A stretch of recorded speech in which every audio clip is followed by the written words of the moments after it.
మహాప్రభు ఆయన ఇప్పుడు వస్తారా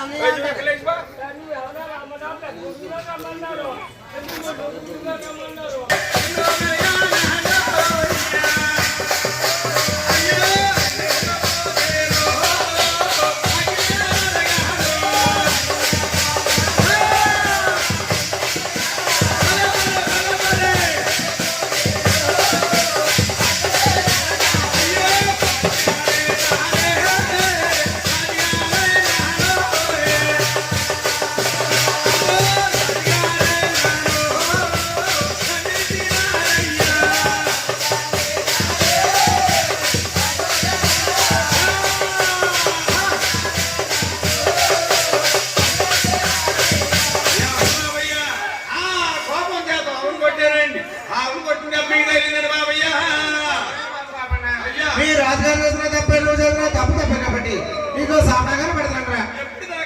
నేను విష్ణువతారు వదిలేసి శ్రీనివాస అవతారం తర్వాత 7 భరతని 7 కొండవారు అవతారం ఎత్తాను. 7 గుళ్ళుగా నేను సిగ్నల్ ఎత్తుకున్నప్పుడు తెల్లారి పొద్దున్న నా గుడిలో పూజల కన్నా ముందు నా తలుపులు తీసే తొలి దర్శనుడికి ఇస్తున్నాను గోపన్న.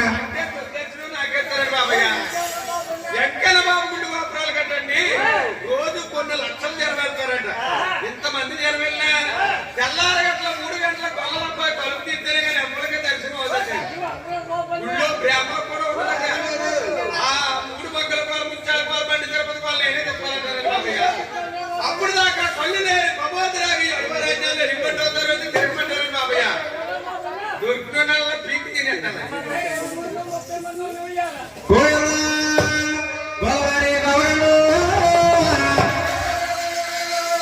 అలాగనే మహానుభావుడు ఆది విష్ణుమూర్తి గొల్లలపైకి వరవచ్చి యావని ఆ విష్ణు అవతారం వదిలేసి శ్రీనివాస అవతారం ఎత్తాలని శంపదెబ్బ గాయం పట్టుకుని స్వామి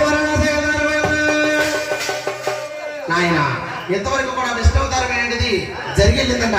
ఇక్కడి నుంచి జరిగేదంతా కూడా శ్రీనివాస అవతారం